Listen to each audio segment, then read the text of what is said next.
Welcome to the Pindown, your Detroit Pistons podcast. I'm your host, Wes Davenport from Motor City Hoops and Detroit Bad Boys. And I'm Blake Silverman, writer for Detroit Bad Boys, covering everything Pistons, and news writer for Sports Illustrated.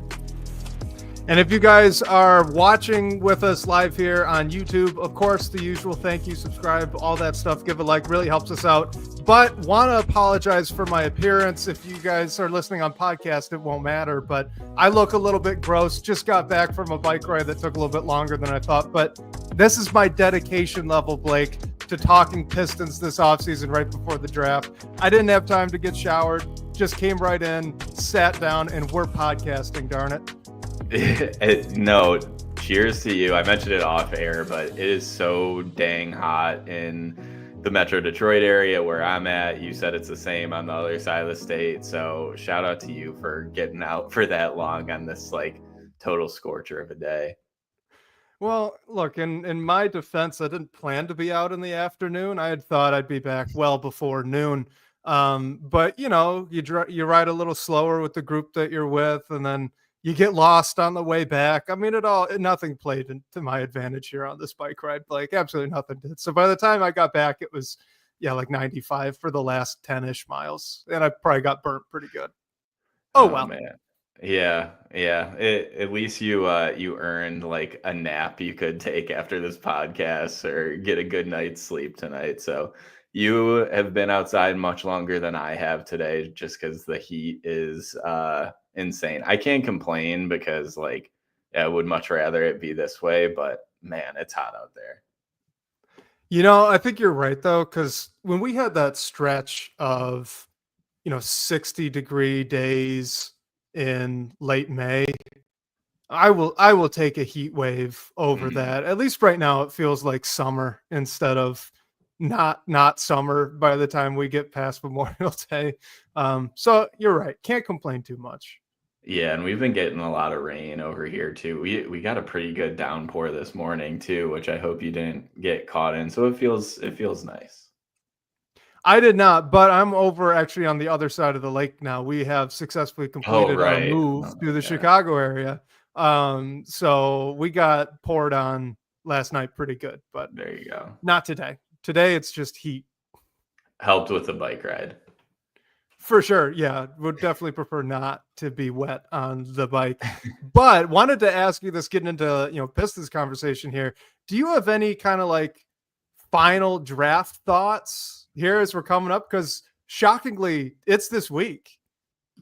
Yeah, it's great. And especially now that the NBA finals are going to game 7, it always feels like the draft is such a quick turnaround after the finals. But this year it's going to be especially close. We're recording on Saturday, game 7 is on Sunday, and then the draft is a few days later. So, I mean, I feel like my final draft thoughts are it's crazy how little discussion we've had just because of where the Pistons are and this season that they had. There was a lot to talk about, and there still is, and all these off-season decisions they're going to make. I guess my big thought is are we gonna see a trade, whether it's something small in terms of maybe the Pistons trading up into the the end of the first round, or if they're involved in a trade for a player. We just saw Desmond Bane get traded to Orlando, which wasn't it's a big trade, but not a huge shocker. I was a little surprised we didn't see the Kevin Durant trade as the first domino to fall. So that was just kind of okay, this crazy off season that everyone says it's going to be is kind of starting, and or it already did start. So it feels like we're at that time. And I don't know how big of a trade the Pistons could make, but I could totally see them being involved in some sort of trade, whether it's before the draft or during or right after. I think at least as far as the draft goes, it feels like stars kind of align for the Pistons to trade up into the back end of the first round. I mean, the Pistons' second round cupboard is pretty well stocked right now. And there are a few teams at the back of the first round, maybe the last 5 to 7 picks or so, where you could look at the rosters and either it's like a Brooklyn situation where they just have so many picks it makes sense for them to back out and kind of save the money on that, or some other teams that just are kind of up against it cap wise, and it'd be smarter for them to make a high second round pick instead of a late first round pick. And you could flip that too from the Pistons perspective. It makes more sense to get a guy under team control for those 4 years, really 5 years after the pick on a pretty cheap deal, but maybe you get your pick out of that swath of talent there from, picks 25 to maybe 35 or 40. Honestly, I think that's my expectation at this point. It seems like there's too many incentives pushing in that direction. Whether or not it happens, we'll see. But I'm kind of expecting the Pistons to pick maybe at that like Nets pick. YouTube user brings up the Nets having 4 first round picks. I could see them picking at maybe like 27 instead of 37. Yeah. And the Nets they have 26 and 27 in addition to their number 8 and number 19. Like that's a lot. I mean, for a team like that is probably just trying to take as many swings as they can. Like maybe they do make all those picks, but that is a lot of first round picks to have, especially like you're looking at 26, 27.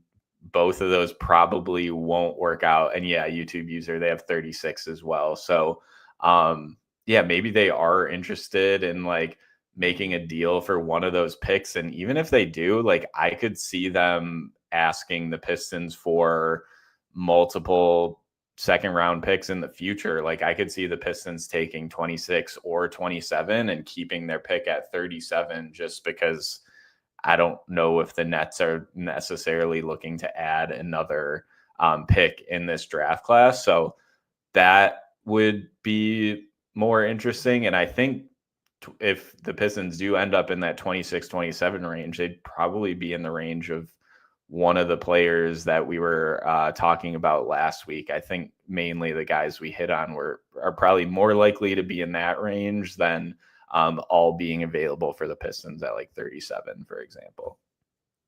That's a really good point about Brooklyn. So YouTube user brings up that the Nets have 36 as well. Mm-hmm. I think that's correct. It is. Either way, they have an early second round pick. Would they really want to add another young player at 37 as well? The Thunder last year, they bought, if I'm remembering this correctly, they basically just purchased a late first round pick for 4 or 5 second round picks in the future. Maybe that's the kind of thing that you're looking at there with the Nets, which could be really interesting if the Pistons are picking at, say, 27 and 37, right? Because there are a couple guys like we talked about last week. Everyone we went over last week, I think there's a solid split. There were 3 guys that I would be very comfortable picking up in the first round and trading assets to get up to. And with the current CBA, those second round picks, those are assets, guys. They do have value, as we're kind of seeing right now. That would be Noah Penda, Maxime Reynaud, and then Ben Suraf. If that's what the Pistons want to do, one of those 3 guys are sitting there, and a couple other guys that we didn't get to cover. But of the names that we had looked at, if one of those 3 guys are sitting there, I'm much more comfortable with the trade up. If it's a trade up for like a Ryan Kalkbrenner, I don't know. I'm not as confident in making that move. But if you could have both picks, right, and you could say maybe get a guy like Noah Penda and then an intriguing international player in Hansen Yang at 37, that's really interesting. That is a really interesting draft for a team that straight up did not have a first round pick coming into it. So I think that there's, Fleming, YouTube user brings up Fleming. That's another good name. I like him. I wouldn't mind him on a trade up either. So this could get really interesting. It kind of feels like Langdon has quite a few options, even though he doesn't have a first round pick in his cupboard right now. And like I said, I'm almost expecting them to acquire one on draft night. It's just how high up do they go?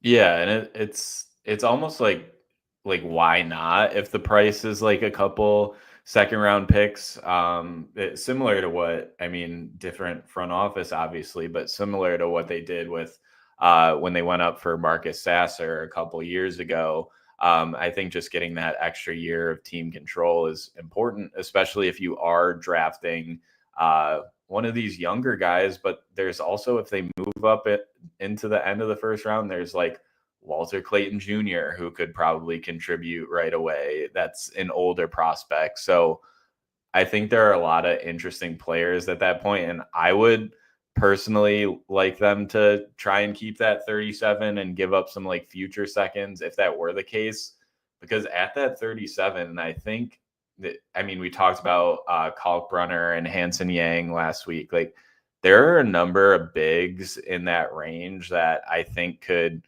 start at the end of the bench, but maybe be like a backup big one day. And just when we don't know what's going on in the future, like if Jalen Duren's going to get an extension, what the deal with Paul Reed is, I just think that would be a good end of the bench stash, or someone that can get time with the G League team, whatever have you. So if they end up with multiple, that's great. But yeah, it's just so weird going into a draft like without a top 10, top 5 pick like we've been so used to in the past few years.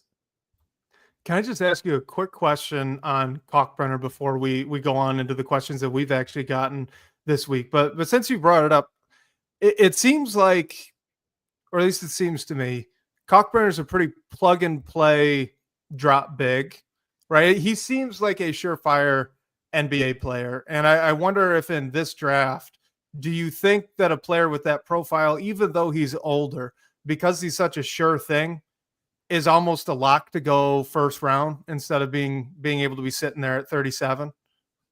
Yeah, that's an interesting point. I feel like it does just depend on like who is at the end of the first round, or if there are any trades. Like right now, after those Brooklyn picks to round out the first round is Boston, Phoenix, and LA, the Clippers. So, I mean, I could see one of them needing a backup big. Those are all teams that are trying to compete depending on what happens in Phoenix. So yeah, I mean, I think it for teams like that, like if I was in control, I would definitely take a chance on an older guy who can have some like contribute to the rotation right away. Like I think the final pick of the first round last year was Boston with Baylor Shireman, and like he didn't do a ton, but he had some moments, and he's there to provide shooting. So similar to that approach, I could definitely see someone like a team taking a chance on Kalkbrenner just because they think he can contribute end of the rotation minutes right away, or foul trouble, or whatever it might be. And yeah, YouTube user and Sean are talking about Rocco Zikarsky in the chat. I was just looking at this. He did stay in the draft, and he's another one of those bigs that second round grade, and he's super interesting to me. Like he was in a lot of lottery mock drafts at the start of the year and going into the year.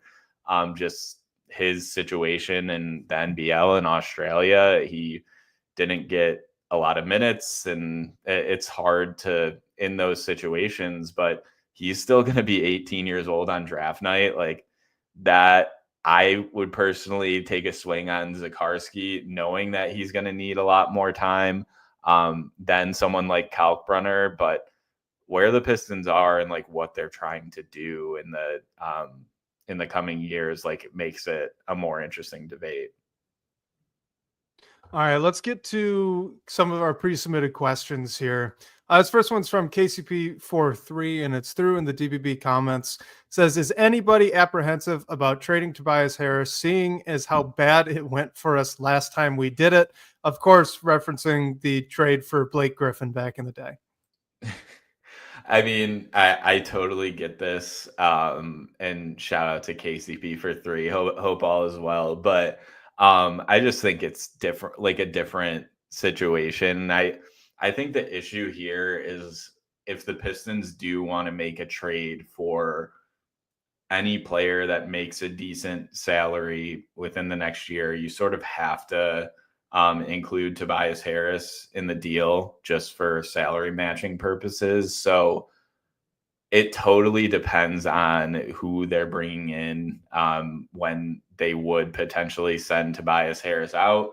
But yeah, I totally get being apprehensive about it. Like he was really good this past year, and yeah, he's not he's on the back half of or the way down from his prime, and there's always a chance that you can fall off the cliff like at his age. But overall, I just think what the team's books look like now, you if there is a deal on the table that is going to net the Pistons like a decent piece, Tobias is going to be included, and that's kind of just how it has to be. But he was huge for this team, both on the court and it seems like in the locker room as well.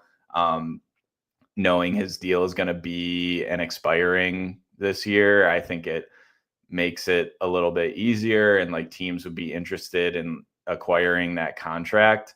So I get it. Like I would miss him if he was sent out, but it's sort of like if there is a trade, Tobias has to be sent out. Yeah, I mean, I was just when I saw this question, one, I thought it was funny the setup for it. So good question there from KCP for 3. But I'm worried about getting rid of Tobias Harris, regardless of how it went last time. I'm just worried for the locker room, the leadership element that he had. I mean, he was the head of the snake in a way with those veterans. I mean, Beasley was kind of the vibes guy, right? He was the energy player, but Tobias was the rock, and they really needed that last year. They really did.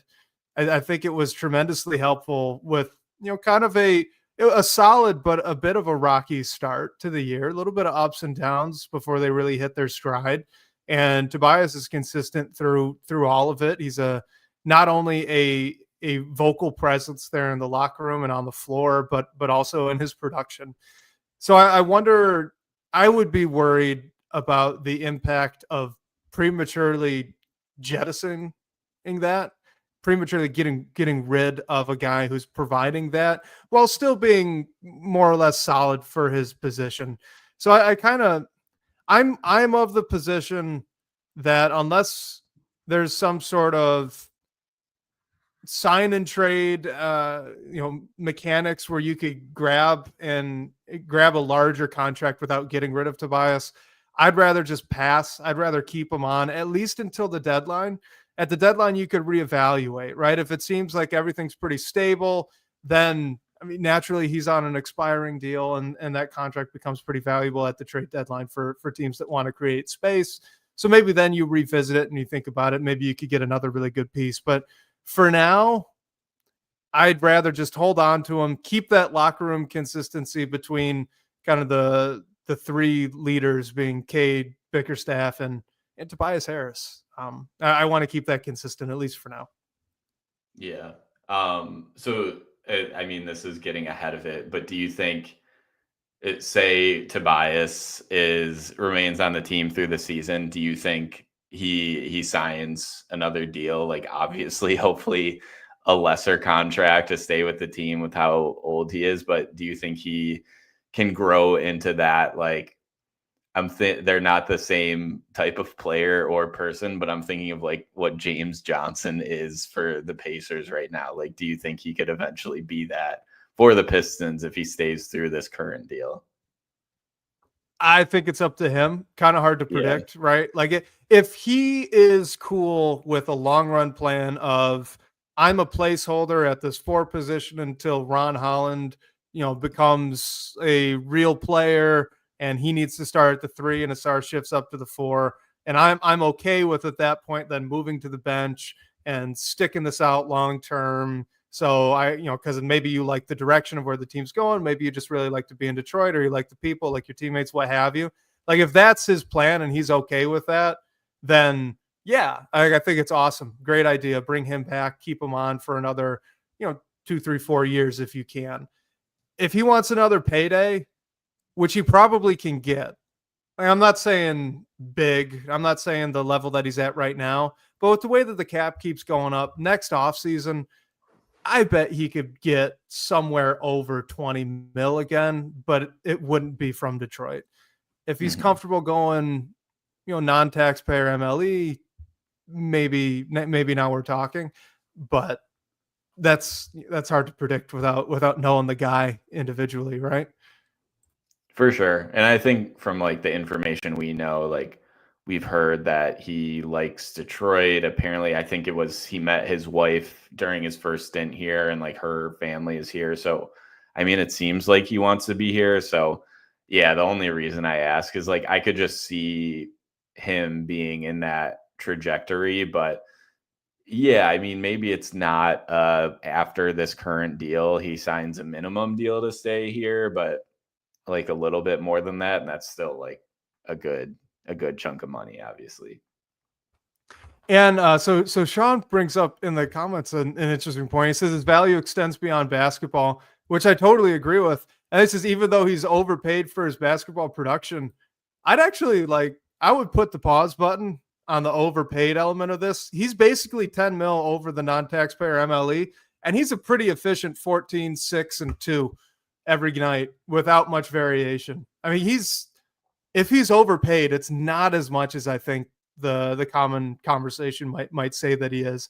I know 26 feels like a big number, but it's really not. It's not all that big. He's paid like a average to about above average starter, and I think he's got a really good case that that's exactly what he was last year. Yeah, I mean, I just think when it comes out that Tobias Harris at like age 33 or 32 or whatever he was when he re-signed with the Pistons, like 2 years, 52 million, it sounds like a lot. But with the cap going up every year and you like need to pay someone, and not saying you should just throw money at anyone, but yeah, I think I understood why when Tobias signed, it was like, oh, we like this signing, but it does seem like an overpay. But I don't think it's like egregious or anything like that. Like you said, he was really good at points, and it's not like he's on a $40 million contract where you need him to be your number 2 scorer or number 1 scorer, whatever it might be. And how about this, right?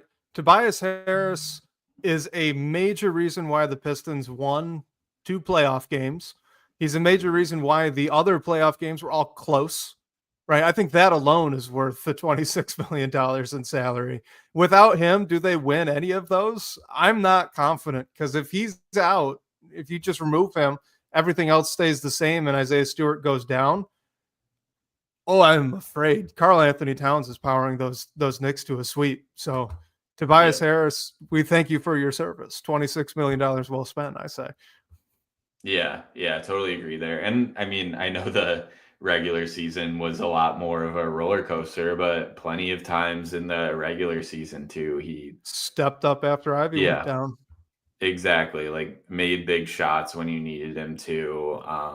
And things, yeah, exactly. Like when Ivy went down too, and the scoring was a little bit in flux. And yeah, Sean mentioned like his pay is fine right now, but we can't afford to pay him at that price moving forward. Totally agree. Oh, and like, agreed.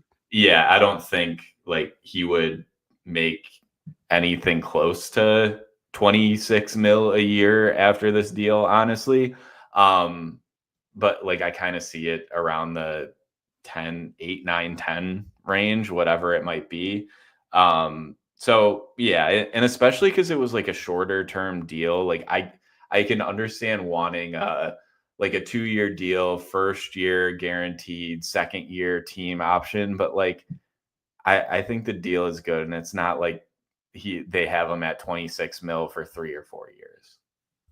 All right, let's get to a couple of mock trade ideas. First one here from Basketball XTR is, should the Pistons try to get Jaren Jackson Jr. if Memphis makes him available? I'd say yeah, because like why not? He's a really good player. He was defensive player of the year 3 years ago, and he can shoot as well.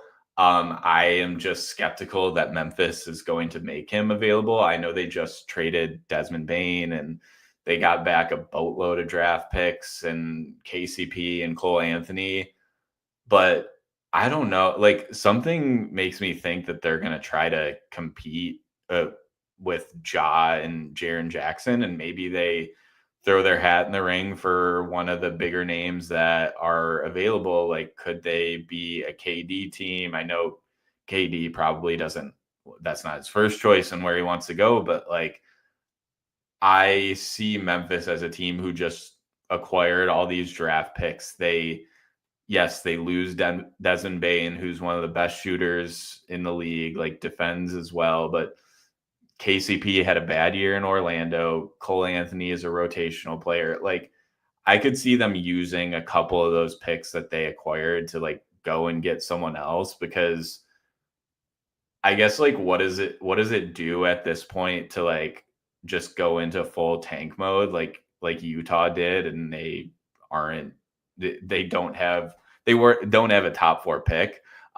So I just like don't see that Memphis is necessarily going to try to trade Jaren or Ja Morant unless things get like really bad from here. So I'm with you that I just don't think that they're gonna make him available. It seems like they want to be a team with 2 very good, very highly paid players, and then a lot of really solid role players, instead of a team with like 3 really highly paid players and then not a lot of role players. So I think that was more the motivation there, at least from the outsider's perspective, right? But let me ask you this: Jaren Jackson Jr., can he play the 5 primarily? Like, let's say it's like a 60-40 split, 60 being at the 5. I mean, I don't think so. Like, you saw what Memphis has been doing. So yeah. So I'm out. Like, Jaren Jackson Jr. is a great player. I think he's really, really good. I love the archetype of player as well, but I think he's a lot more, say, like a Miles Turner type offensive talent, maybe an Evan Mobley type offensive talent. 2 guys that better at the 5, by the way, than he is like a Chet Holmgren. And I know he can't really defend the 5 because he gets moved and he doesn't have a lot of play strength out there. So for me, I don't think the fit's really there. I'm not all that intrigued by having him next to Jalen Duren. The idea that would be intriguing is if you could get a guy like him to play a little bit more strong and then really space out the floor with Asar Thompson there on the wing. I just don't think he's the guy to do that. So I think I'm just kind of out. Yeah, and YouTube user brings us up too. Like, the price for Jaren Jackson would be pretty high. Like, I mean, you saw what Desmond Bane just got, and Jaren Jackson so I think maybe the price would be a little less for Jaren, but I still think it would be multiple firsts and like a young player or 2, like YouTube user said. But Jaren Jackson, his deal just goes through next season. You have to make sure he'd resign. I think he would resign here, but you never know. And that's why I think maybe the price that Orlando paid for Desmond Bane's a little bit more than what Jaren could potentially go for. But yeah, I think no matter what, if the Pistons give up a number of their assets for Jaren Jackson, they could be limited moving forward. So you have to be totally sure about that. And I'm not sure that that's the right move for them either. All right, another mock trade here. This is from Dave, 10.9 miles north of LCA. This is a trade proposal that he's bringing up from, I believe it was Bleacher Report. It was about Austin Reaves. So the fake trade is Detroit receiving Austin Reaves from the Los Angeles Lakers. The Lakers would then get Jalen Duren, Simone Fontecchio, and the number 37 overall pick in this year's draft. So what do you think of that sort of trade here from Bleacher Report? I mean, like, I don't think the Lakers do this. Like, Austin Reaves is obviously really good, and I just don't see them giving him up. And Reaves, just for numbers' sake, he's slated to make just under $14 million next year, and then has a $15 million player option the following season, which he'd probably decline and get paid. So that's another element to this. If you trade for Austin Reaves, is he going to resign or re-sign here? Like, what he said during all the draft talk and everything. So I just don't think the Lakers do this. If I'm the Pistons, like, I say yes, as long as you can try and get Reaves to re-sign here. But I think the Lakers, if they are making this deal with Detroit, would be more interested in sending over the package that fell through for Mark Williams, which was like Dalton Connect and their first round pick and a swap, I believe, and salary filler. So even that is still a little interesting to me. Like, I wouldn't necessarily just want to give Duren up unless you can at least get a better asset like that first round pick or Reaves, for example. So yeah, I just don't see the Lakers giving up Reaves either. Yeah, I really don't either. I think this is one of those rare Bleacher Report trades where the Pistons significantly come out on top and the Lakers kind of don't, which is shocking. I mean, look, here, if we could just like take a step back for this one. All right. Austin Reaves is one of the most efficient 20 points per game guys in the NBA right now. Last year, he was 46% from the floor, 38% from three, and about 88% from the free throw line. He can get his own shot. He was even better. Let's see if I could pull up his splits real quick, because I know he was even better early on in the season before they made the trade for Luka Doncic. Let's see. Yeah, what was his? Yeah, he in the month of February it was 22, 4 rebounds, and about 6 assists. Late in the season, in March, he actually picked it up even more, 23, 5, and 5. Like Austin Reaves is a legitimate second option. He would come into Detroit, be more or less the perfect off-ball guard to put next to Cade, offensively at least. Defensively, you'd need to cover him quite a bit. He's not a very good defender at all. But that's the type of player that you're getting here. And from the Pistons' perspective, again, if we step back and just kind of try to look outside looking in, the Pistons have about 4 very interesting young player assets on the roster right now. So they're sending out likely the least valuable of them, salary filler, and a second round pick. That's a home run. Yeah. I know that you've got a big hole at the center. That's a home run. The value there is way too lopsided for you to say no. I think it's too much to pass up. So much so that I'm with you. I would be floored if this kind of trade were actually on the table. Like, I know that the Lakers need a lob threat, and I know that there's some speculation that like Austin Reaves didn't want to take a back seat because he was playing so great, and then now he's like option 3. Like, I get it. I'd be floored. Yeah, and like I think if Reaves was on the table like this, he would have been in the Luka Doncic trade.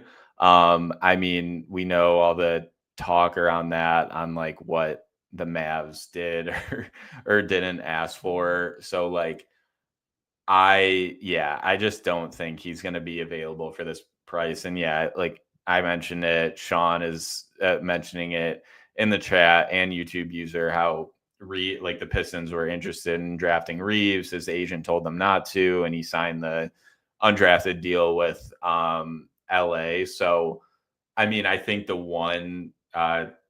What draft was that, by the way? That was 3 years ago. So who was that? Was that Ivy? I don't remember if he was in the Cade or Ivy draft class. It must be Ivy. To be Ivy. Who did they pick with that second round pick? So it's not Saban. Is that Isaiah Livers? Probably. Or was Livers might have been with Cade. Oh yeah, Livers was with Cade because it was those two and Luka Garza. I'm trying to. bad podcasting, but Yeah, essentially awful podcast. not drafted in the 2021 draft, which was the same year as Cade. So it was like one of those second. So it was Livers. Yeah, it was one of those second round picks that they had. And yeah, I just like if Reaves was like on the Desmond Bain contract, where he had more years and it like then I would for sure say it's a home run, but just like You wouldn't be able to add him though. He'd be too much. right. Yeah, and just like the fact that even if he is somehow traded to the Pistons or if he stays in LA or is traded to another team, like he's opting out of that player option next year. Like he's gonna get paid. So you have to be sure that you can re-sign him. Like don't give up Duran if just for like a year of Austin Reaves, I guess. Like is the question, unless Duran's not part of the long-term plan. The only reason I brought up like the year that it was is just to bring up the point of what did he pass on and say he didn't want to be a part of at the end of the second round. That was, I think Dwayne Casey's still the coach. They were either the worst or the second worst team in basketball and were not necessarily looking like they were on the ups yet at all. In fact, he was correct. It only got worse from there. Don't you think maybe it's just a little bit different now from Austin Reaves' perspective to come in and hypothetically join and want to stick around long-term for a Pistons team that you're playing off Cade Cunningham. They just were the 6th seed. They took the Knicks to 6 games. They have legitimate momentum and other exciting young players that could fit very well next to you, right? Like if you have Cade and Reaves and then Holland actually hits, like that core group of 4 guys works extremely well together as a unit. Like I'm just saying, like it was really bad when he passed it up. I think it's fair to say maybe it's not so bad now. I get it, but yeah, what YouTube user says that he's since made negative comments about Detroit since then. Like I think there is an element of it as like he's said some pretty like not great things. Yeah, where he crapped on the last regime. Good for him. Yeah, I mean, I don't know. It seems like there's a little bit like more to it to me. So it is interesting, but if he gets traded here and it's not his choice and you're joining like one of the more exciting young teams in the league who already made the playoffs and like made it interesting against a team who went to the Eastern Conference Finals, like you got to get over it to a degree. But yeah, I get it too. And also just for I guess if it's ever a trivia question one day, the Pistons did end up with Balsa Koprivica in that draft as well. Balsa Koprivica. There's a name. Hadn't thought about that one in a while. Well, this conversation actually goes very nicely into this next question here from KCP for 3. It says, where do the two of you fall on the idea of the Pistons need a second star? He thinks that going after Lauri Markkanen makes a lot of sense. Others might say Trey Murphy. Others say just wait entirely. So where are the two of us at on this idea of a second star? I think I'm in the boat of like, in an ideal world, like would I like for them to trade for Lauri Markkanen or Trey Murphy? Yes. And I do think like the Pistons undoubtedly need that long-term number 2 option next to Cade to reach a higher point, make a run at the Eastern Conference Finals, a championship eventually, whatever it might be. I guess I just worry about taking that swing and giving up like multiple first round picks and probably a young player or 2, like YouTube user was talking about, you'd have to give up for a player like Jaren Jackson.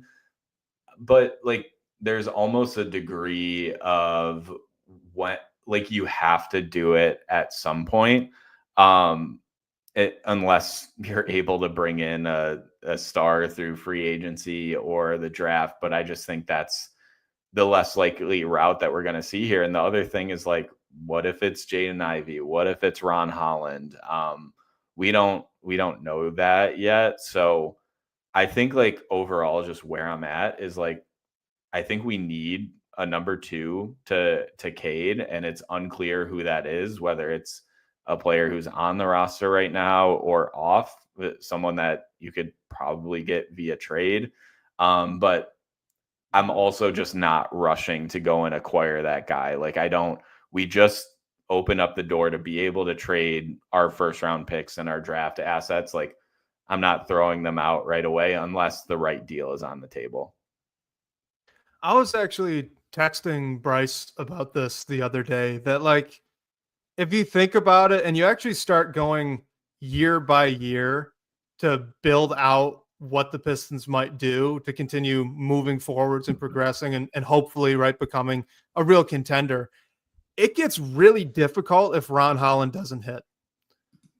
Yeah. Like, seriously, like, think about that. It gets so hard for this team to find a second kind of option that can play a little bit of defense and not be super high usage on ball, but do a little bit of everything anyway. Like, it gets really difficult without him hitting, because if he's not gonna be a hit and you waited for him, then you've missed the boat on making a move with Ivy, Duren, and some future first round picks. Like, if you know right now that Ron Holland is not that kind of dude, that's what you do right now. You'd make the trade kind of like we just talked about with Austin Reaves or Lauri Markkanen, or like someone in that caliber that can go be your second option and get you 20, 23 points a night pretty efficiently, right? You would go do that today. You wouldn't even wait. That's what you would do. But if you want to give Holland some time, then you've already made contract decisions on Jaden Ivey, Jalen Duren, and Asar Thompson. And if he doesn't hit at that point, right, like, what happens if you made kind of an auxiliary type move with Ivy or Duren this offseason or at the trade deadline, under the anticipation that Ron Holland can eventually take that step up? You're not going to have high draft picks moving forwards, which means your draft picks moving forwards aren't going to be as valuable in trades as they are right now. Even if you keep Ivy and Duren and Asar Thompson, all three of those guys would be 3-4 years older than they are right now, which means they're not potential anymore, right? They're all solid. Everyone knows what they are and is trading for what they are currently, not expecting anything to change in the future. But right now, like, you get a little bit of a boost if you're thinking, maybe I want to trade Jaden Ivey, because people look at that, teams will look at that and say, oh, that's a scoring guard who has all these physical tools, and maybe he can figure out how to improve his finishing around the rim, right? Like, there's a little bit of projection that teams do, and they buy that potential. That's gone if you wait a few years. So, like, they're really between a rock and a hard place right now. And it's so weird to say that after the incredible success that they just had last year. But if you want to build this thing out, the uncertainty of what Ron Holland can become is really problematic, which is oddly enough to say. Like, it's really difficult to figure out where to go. I would not want to be in Langdon's shoes right now. It feels like either path you take, you make a big mistake. So all this is to say, or at least you could make a big mistake. All this is to say, they need a second star. The question is, do we still think Ron Holland can get there? And are we comfortable waiting for it? And how you answer that is loaded, no matter which way you go.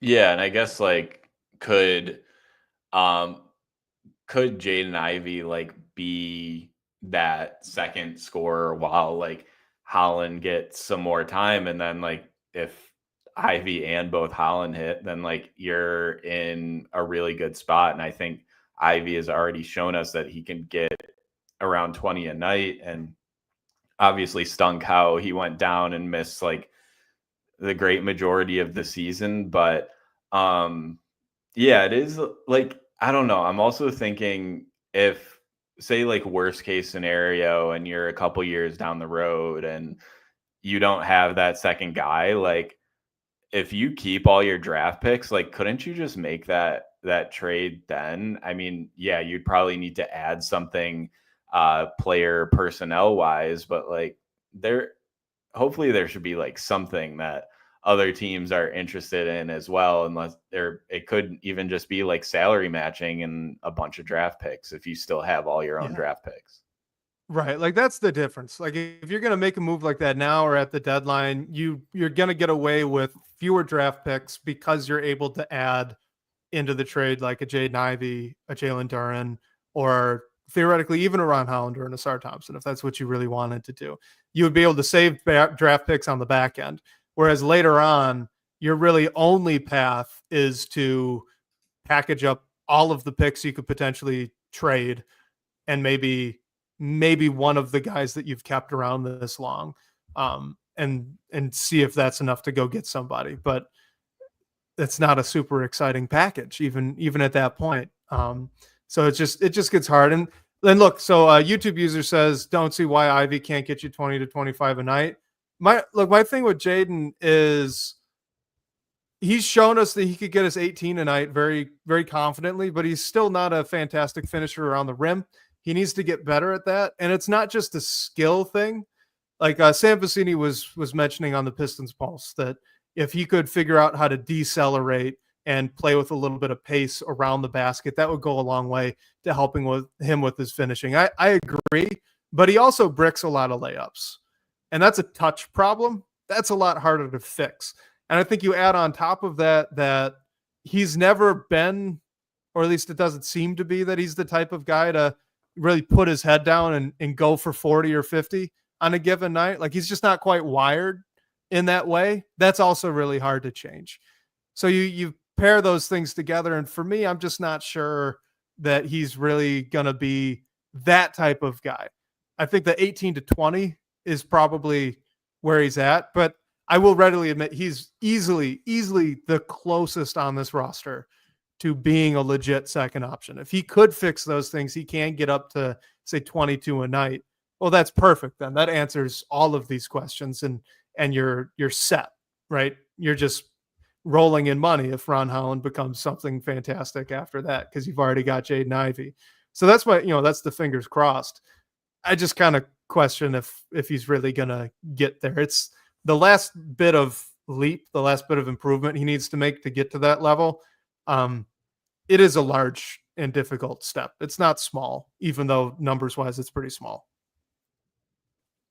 Yeah, I mean, I think he can. So he averaged 17.6 in 30 games last year before he went down. Shot just under 41% from three on just over 5 attempts per game. Like, I think if he can keep that up, and we've talked a bit before about him improving as like a movement shooter and everything, like I think that is something that he'll be working on as well. So if he if he can shoot 41% on 5 attempts per game, like year over year, and like improve his touch near the rim, his finishing near the rim a little bit, I think he can get up to around 20, maybe eventually that 22 to 25 range. But yeah, I think it is just like contingent on some more growth, which like I don't see a reason why it wouldn't happen. But yeah, I think like in general, like maybe Ivy can just like bridge the gap if Ron Holland is the guy who is going to be the number 2 eventually, and not saying like Ivy would just be the odd man out after that, but he wouldn't have so much like pressure on him if he isn't a true like number 2 scoring option in the NBA. Yeah, like I love Jaden Ivey. Okay. I love Jaden Ivey. I want to extend him like right now. I want that done. I want to keep him long term. I think he's a great fit next to Cade. I love Jaden Ivey as a third option. I think that's kind of where he's tracking right now, and he'd be a fantastic third option. So I think you're spot on. Like that's the dream, right? You get Jaden Ivey 18 to 20 points per game next 2-3 seasons, and then all of a sudden Ron Holland takes over.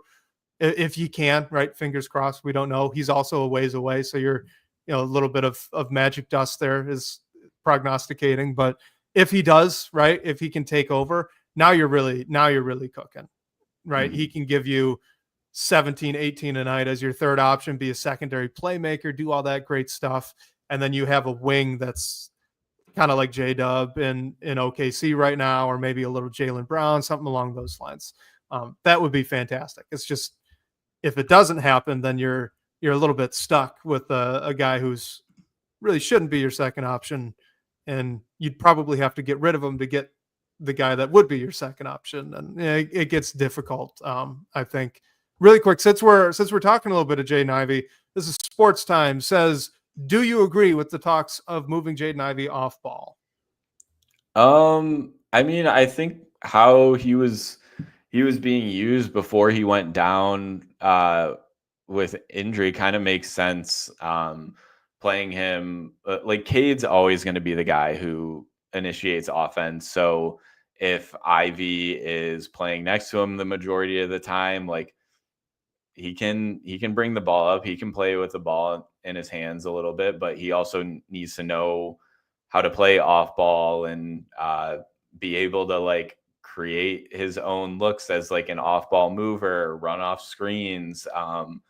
And also that like he can still play with the second unit a bit and like be the primary initiator himself and play with the ball in his hands more, depending on what the rotation looks like. If there is like a backup point guard, I just think the mixture makes all the sense in the world with Ivy, because like he really isn't a point guard. Like he never was, and that doesn't mean he isn't a good facilitator, isn't good like with the ball in his hands. I just think to like where he has the biggest advantage is just with his quickness, his athleticism.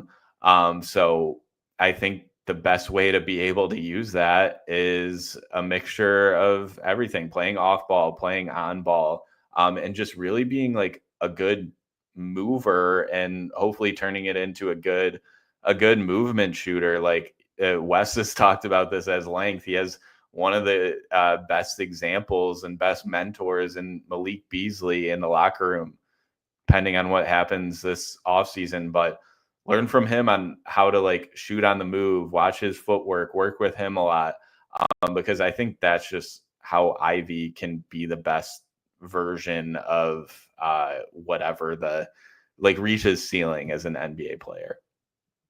Yeah, I'm right there with you. Like I dislike this conversation quite a bit every time I see it pop up on like Twitter or on Pistons like forums and stuff. It's like, look, I understand why the perception exists that Jaden Ivey really is a purely on-ball player, right? His rookie year, he was the point guard, kind of. Like, let's not forget, he played next to Killian Hayes. All right, shout out Killian Hayes. He made his appearance in this episode, so we've checked that box.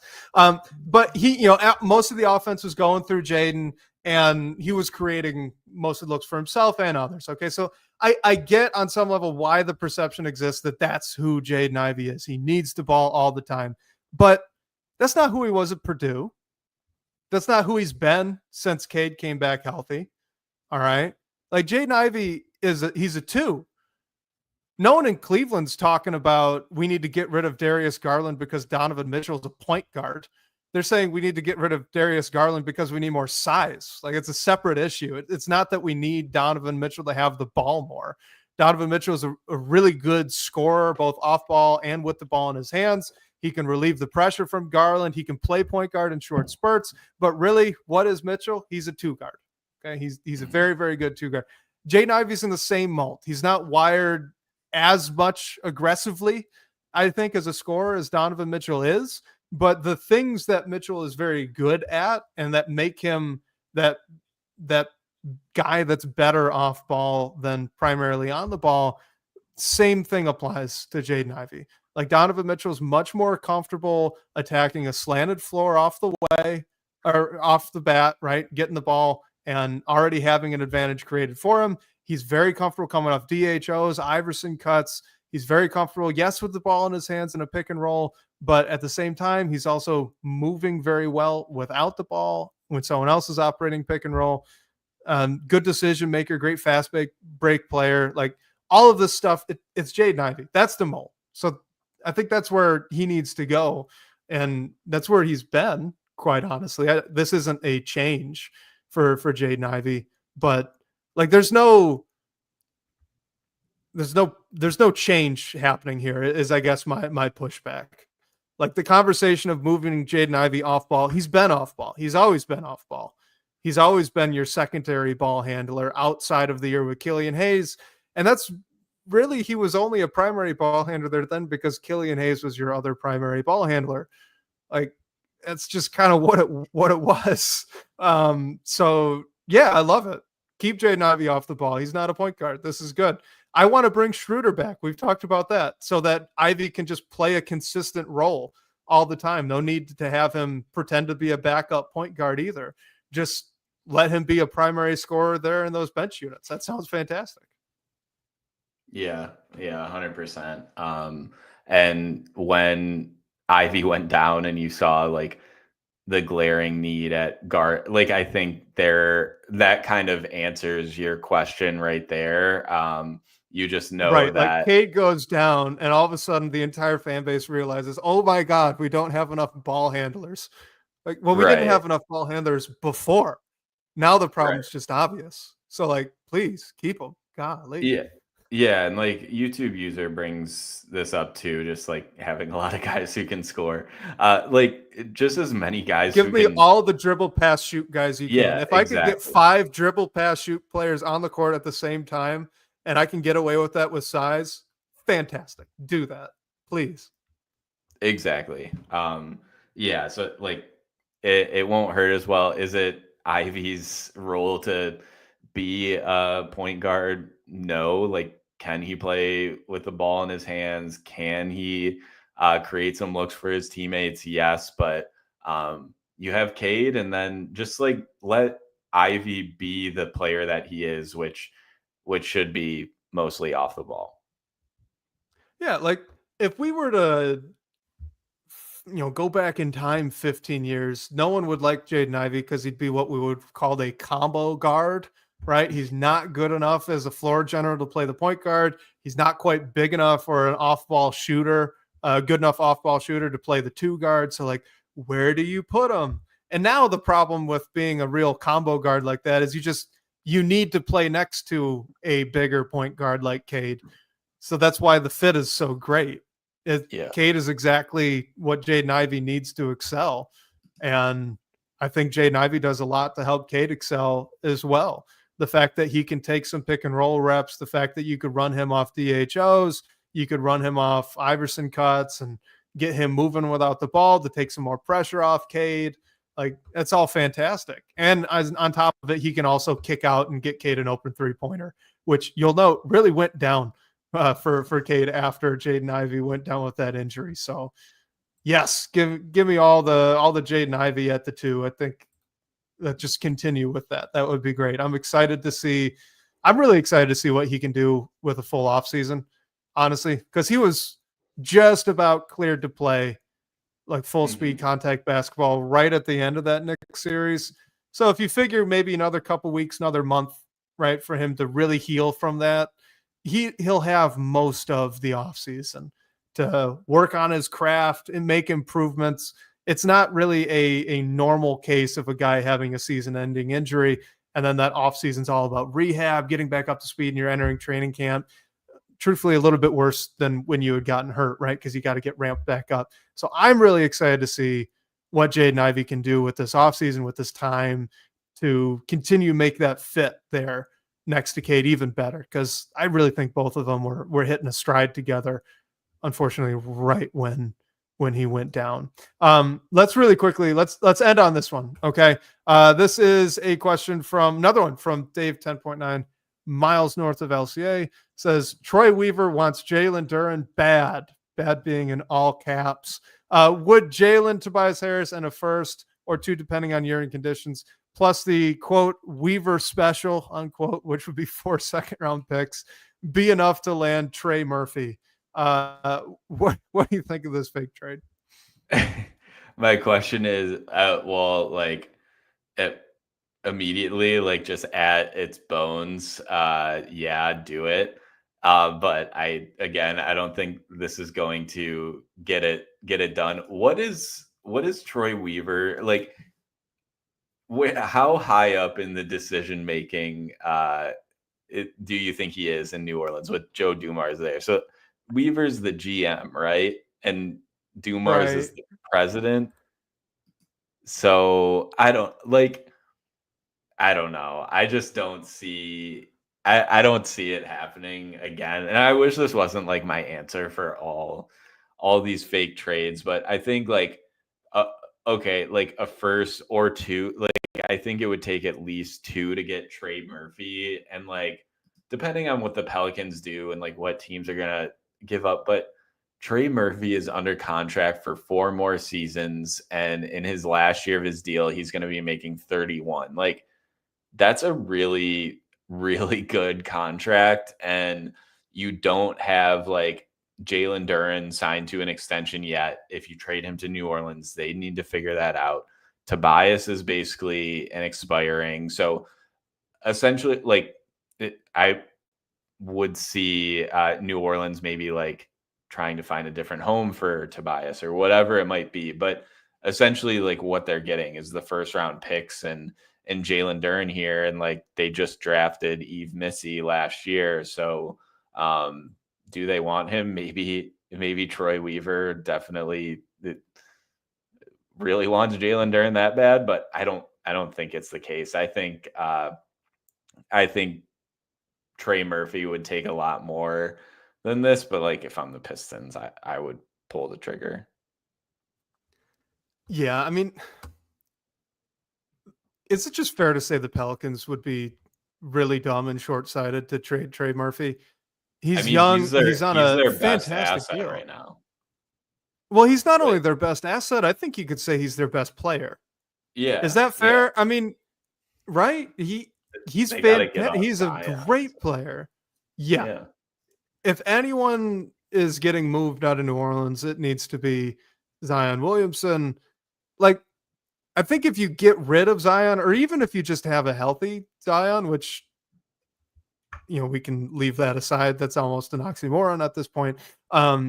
But they've still got a good, talented team. You got DeJounte Murray. CJ McCollum's still a good player. Both those guys were hurt for significant portions of last year. Trey Murphy gets hurt against the Pistons. He misses a good portion of the year. Zion's been Zion. Like, look, they've got a good, talented squad. I think the last thing they should be doing is trying to sell their young wing, who is probably the best individual player on their roster when we factor in health, because Zion's probably the best talent overall on the roster, but he can't stay on the floor. Like try to get rid of DeJounte Murray, try to get rid of CJ McCollum, you know, sell off another asset. Don't get rid of Trey Murphy. It just doesn't make much sense. And then I'm with you too. Like if for some reason, you know, they just weren't using their brains, weren't thinking much at all, they decided they wanted to trade Trey Murphy, then this doesn't feel like enough for it. Feels like you'd need more picks. You'd probably have to throw Jaden Ivey in there too. Like you would ruin, you'd have to decimate the assets that the Pistons currently have in order to get a guy like Trey Murphy. Rightfully so. He's very good. The upside with him is it wouldn't be hard to get to the salary point to match that. Yeah. But still, like I don't see it. I don't know if Trey Murphy's the kind of guy I'd want to absolutely empty the cupboard for, even though I really like him. And then from New Orleans' perspective, why would you get rid of him? He's the dude you build around, right? With getting rid of everyone else if you really wanted to tank, because he's still young enough and cheap enough for that. So no Trey Murphy. Unfortunately, he'd be awesome, but no Trey Murphy. Yeah, I mean, his rookie extension with New Orleans which he signed last year, was 4 years, $112 million. Like, I would be like over the moon happy if that's what the Pistons signed Jaden Ivey to. Like, that's just a super valuable contract, and with the player he is, like, you don't just give that up unless. Like, he just turned 25 3 days ago. Happy belated birthday, Trey Murphy. But like, you he is like the one guy on their roster that it doesn't make sense for them to give up, other than like, okay, like argue Eve Missy, and other young players too. But other than that, like it just doesn't make any sense for them to part with him unless they just want to go all in on draft capital and being bad for a lot more years than they already will be. All right, real quick before we get out of here, Z Digital, what would we have to give up for CJ McCollum? He would fit right in with the young core. What do you think? Tobias, like for salary, right? Yeah, so CJ makes 30, like just above 30 for one more season. Like all I would do, honestly, is just like salary matching, and like I don't know if how many years does he have on that deal? Just one. It's just this year. Oh, so like okay.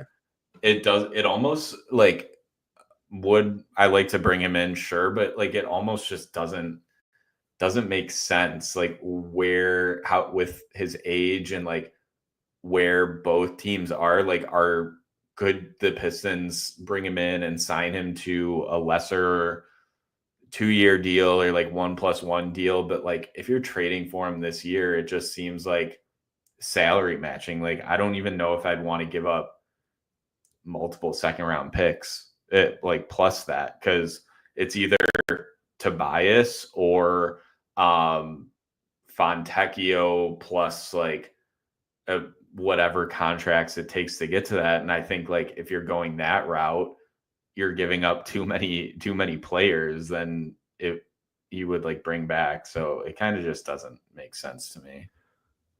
If there was a second year on this deal for CJ McCollum right now, I think then we'd be talking about an absolutely perfect scenario for the Tim Hardaway Jr. sign and trade, right? Mm-hmm. Like if we could just magic an additional 1 year, $30 million on the end of McCollum's deal. If the Pelicans wanted to get off that, have them try to do a sign and trade for Tim Hardaway Jr. for like 25, add in Fontecchio, have them give the Pistons McCollum in return, right? So they could basically get off all of that money, have more cap space in the future. Sure. Yeah, that'd be great. But I'm with you. You would have to, because of the contract, you would have to give up assets to get him. So I think he would be awesome. I would love to have CJ McCollum as the kind of the third guard, right, in the rotation. He'd be way overqualified for that, but he'd be really good immediately in 6 Man of the Year contention, like right off the bat. It would be worth it. It wouldn't be a terrible overpaid to do it contract wise, but even if he was at the current level. But the thing from the Pistons perspective is, in order to get to the 30, you have to have Tobias Harris in it. Mm-hmm. You have to add in maybe a Duran or a Ivy or something, right? Because if you don't want to go Tobias, then you need to find a way to get up to $30 million with basically a bunch of guys making less than 10. Because even Fontecchio's at, I think, 8. Isaiah Stewart's the only other option at 15. Do you want to move Stewart for CJ McCollum? No. That sounds like a bad idea. So I just don't think the fit's there. Yeah, Sean says missed the window for CJ McCollum. Unfortunately, I agree. He would have been great. Mm-hmm. I just don't think it's there anymore. Yeah. I mean, sign him to like a really small deal after next season. Yeah, next offseason, right? Yeah, why not? But yeah, I am totally in the same boat there. And yeah, I think that's a lot of New Orleans Pelicans talk to wrap this up. It makes sense where they're. Is this a Pelicans podcast, Blake? Maybe we need to rebrand. Almost. We do. Before we get out of here, though, we need to hear your Game 7 prediction. I don't like this. Man, it's so hard to pick against the Thunder. They're at home. Game 6 kind of felt fluky in a way. I mean, the Pacers were playing desperate. Credit to them. Back against the wall, they performed. This has been an awesome series. Best player on the floor is SGA. deepest team is OKC. They got the home court advantage. Like, could Halliburton, Siakam, and Carlisle pull a rabbit out of the hat here? Maybe. Like, I want them to. I'm rooting for the Pacers. Brain says take Thunder, even though my heart doesn't want to. Yeah. What about you? No, I'm in the same boat. I want to pick the Pacers. I just don't think that they're I think the Thunder are going to get this one. I mean, the Pacers knew they had to get one more in Oklahoma City to win the championship, so they have their opportunity. I think it's going to be a tough ask, and I think if the Thunder lose, I would be pretty shocked, but I've been pretty shocked with what these Pacers have been doing like through the whole postseason. So yeah, like you said, maybe they have one more rabbit to pull out of their hat. Yeah. I guess the only narrative thing going for the Pacers is I think you could make a really good case that the Thunder should expect to be back in the future, the near future. They're so young. They're so talented. The Thunder aren't going anywhere outside of injuries. The Pacers, yeah, I don't know. I don't know if they're going to be back on this. Yeah, like anything can happen in a game 7. This for the Pacers, this might be it. This might be it for the core. If you're looking for one team to be more desperate than the other, I think it's probably Indianapolis. I mean, just is that enough? I don't know. That's a lot of narrative I just spun for a team that's kind of outmatched talent-wise, and they've been punching above their weight class, so credit to them. It's been a fun ride. Hopefully they can finish it, but I just doubt it. Yeah, it should be a fun game. I'm just hoping we don't get a blowout. I mean, it's game 7, so it'll be fun either way. The first game 7 since 2016. But yeah, whether whoever's listening to the recording, if you're listening to it on Sunday, you can hear our prediction, or if you're listening to it to start your week, maybe we both looked really dumb with that. So hope everyone enjoys. I hope we do. I hope we look really dumb. Yeah, exactly. Reminder, everyone can call our phone line to ask a question, hear your voice on the show. The number for that is 313-355-2717. Call us there, drop your draft thoughts, draft questions, off-season questions, whatever you got. And special thanks to Sean Corp, the managing editor of Detroit Bad Boys, for supporting the show. And shout out to you guys for all the great questions and talking points tonight. We'll catch you next week, whether on your commute or live with us on YouTube. We can't wait to talk more Detroit basketball with you all.